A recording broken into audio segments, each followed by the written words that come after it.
Hey, what's up, fellas? It's the 1st of October. Got here out here in the backyard. Had a little bit of a windstorm last night. I'll have to do a little bit of vacuuming in the pool. There is the Franklin Mountains over there. The clouds are hiding the sun. It's a beautiful blue sky. I've never in my life lived someplace this quiet. So windows are open. Gonna go to the front of the house and shut the window because I keep the house at like 72 degrees. And I did the edging, did my walk. I only did 10 of the up downs. I don't know if you know what an up down is, but it's like in the military. It's kind of like what we would call back then a 8-count push-up. And I'm not that big of a fan of those anymore. Anyway, so last night it was myself and 8 other men here at the house because my wife's off visiting my mother-in-law, my suegra, and so we were all in here to watch the Canelo fight. And before, during, and after the Canelo fight, we actually talked like adults, adult men. And I tell you what, it was probably one of the most shocking but nice conversations I've ever had with a group of men. And we were about as diverse as you can get. There was one guy who's from the Pacific Island. He's from Guam. The other guy was from the Philippines. One gentleman was from Japan. There were 2 African-American men. Black, I don't even know how, African-American men here. So that's, and then there were 4 Mexican-American guys here. All of us were at least middle-aged. Youngest guy is 38. So 38 to 58, because I was the oldest one. We started talking about everything, including politics. And when politics came up, I was shocked at how much we all agreed on just about everything. For example, we all agreed that the government is absolutely dysfunctional. For God's sakes, they just invented a problem. Okay, they invented a problem, put everybody in crisis mode. Oh, the government's going to shut down, and then at the last second, because we work together and everything is it's just absolute bullshit. It's the stuff that goes on all the time. And then I brought up the fact that how's it possible that we have $130 billion laying around to give to the Ukraine, plus anything else they need? And they can do whatever they want with that money, like pay their people. Anyways. But for God forbid the people in Maui they lose everything in a fire that they had no control over. And what does the government do? Here's $700. Good luck to you. You know, a gallon of milk costs on the island of Maui? Probably $7 to $10 a gallon of milk. $7 to $10. You know, everything's. Anyways, it's just. And the other thing I brought up was how come we treat illegal immigrants better than our own homeless and our homeless veterans, just our own homeless people? It's just in. Because, for example, if you don't know, they get a card, they get money, they get food stamps, they get EBT, they get a fucking cell phone. Anyways, let me just stop.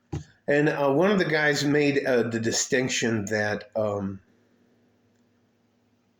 some of the people that are homeless who are already here in the U.S. have drug problems. And but we're not letting in the best and the brightest. But you know what?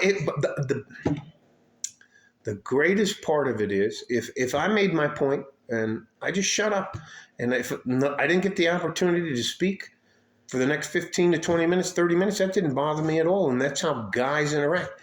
I can't tell you, you can't have a conversation like that with a group of women because they all have too much to say and they're willing to talk over each other. I don't know how sometimes when my wife and her book club, and it's basically to get together and drink wine, but they under the auspices of talking about a book. But I don't know how they do it because they all talk at the same time. And there's like 4 or 5 different conversations going. Anyway, it doesn't matter. But I can't tell you, it was not everybody waited their turn. I wasn't the oldest guy. 71 years old. Mike is 71 years old. Yeah. And when he talked, we all shut the hell up. Good guy, just real good guy. He was one of the head coaches for the Coronado high school football team when they won the state championship. He has this big, awesome ring on, an African American guy. Anyways, but and then we loved the fight, and I was giving the guys a hard time because I was telling them, Canelo Alvarez, he's Scottish. And they were like, shut up, pinche, And I said, well, let's look at him. He's got skin like me. He's got red hair and freckles. And they were like, anyway, we argued about that. But it was, I would never want to get hit by Canelo. Man, they were telling, the commentators are saying that he punches you in the arms and like the body and the hips and stuff like that. Just so that in like the 10th round, you're like hurting. Man, he knocked it. Anyways, and that young man didn't give up. He fought against, I believe it was Chor Chorbat. Man, he didn't give up. But he just was overmatched, and he came up for like 14 pounds from a lower weight class, 2 lower weight classes, 2 weight classes below Canelo. So. Well, he did as good as he could. He got knocked down one time, but he never quit. So anyway, I cannot tell you. It just seems like the gist of everything last night seemed to be like, you know what? We're all coming to the realization that, our government doesn't give a shit about us. They don't give a flying beep about us. And if you need something, you get in trouble. Like the guys and gals and people in good families in Maui, you're on your own. Oh, no, hang on. FEMA's going to show up and they're going to give you $700, pat you on the shoulder and say, good luck to you. And they're going to drive off. Fuck out of here. But yet, if you want a tank or a jet or an F-16 fighting Falcon, we got $130 billion for you plus. Well, you're using that money to pay your people?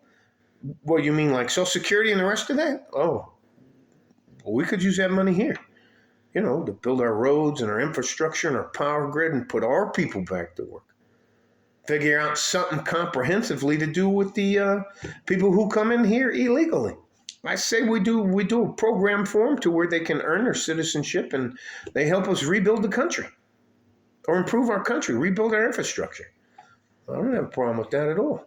They get a living wage to work hard and do that, and they earn their citizenship. Not just, here's your cell phone, here's your card, you go over here, we're going to bust you. Let me stop. Anyways, it was just nice. I always, sometimes, because I spend a lot of time by myself, I sometimes think that my opinions are out there by themselves. And I was shocked how much we all agree. And the biggest thing, I think the biggest thing we got, a couple of the younger guys, the 35-year-olds, and that's not young, they started talking about, 2 of them have businesses, and they were like, look, because their business, everybody here was well off. And inflation isn't killing us, isn't hurting us. But we were talking to them, what about the guy, the young man or the young woman out there that's just trying to get their life started, improve their skill set, move through the system, and boom, now gas is more expensive. And you have to decide whether to buy gas to get to your work or to have food. I mean, it's ridiculous. So, but we have $130 billion for the Ukraine. Now, and don't question that. Don't question that because they were attacked. And then you go, well, what about the folks down in Maui? Hey, what about our own homeless? What about our people? What about our infrastructure? And they're just like, shut up, man. You're causing too many problems. Do we need to look into you? Maybe we should cancel you. Anyways, love you guys. It's just nice. It was really nice to be around a group of men. And it's funny, we gossip, but we were mostly talking about football, and we were talking about fighting, and Anyways, love you guys. Stay safe and healthy. I think pretty much all of us want the same things in life, regardless of your ethnicity, regardless of your culture. And that was my point with this. Um, we're more alike than we're different. And I think it matters who you are inside and how you make decisions morally and ethically and how you move through life than the things you have no control over, like your height, the color of your skin, who your parents are, things you just have no control over. All right? Love you guys. I'm going to do what I can for you. I know I forgot the drip stock thing. I'll try to get that out today. Stay safe and healthy. Take care of each other if you can. And if you can't, you have to take care of yourselves. If you're younger than I am, you're my future, and I need you. We need you. Like a fart in a G string from West Texas, El Paso. I'm out of here. Bye-bye.